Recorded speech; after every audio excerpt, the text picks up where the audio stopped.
প্রবাসের মাটিতে একজন বাঙালি আরেকজন বাঙালির কিভাবে ক্ষতি করে।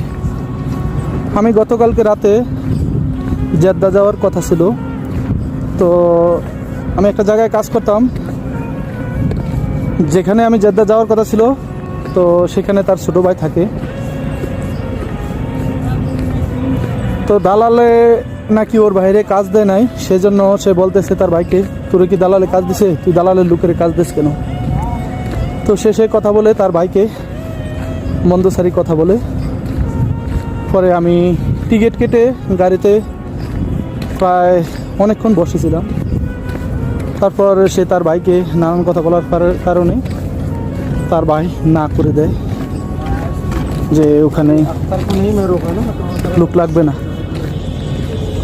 তো তার ভাই কিন্তু আমাকে আবার বলছে যে দেখেন এভাবে ভাই তো আমাকে নানান কথা বলছে, তো দালালে কি কাজ দিছে, তুই দালালের লোকের কাজ দিস কেন।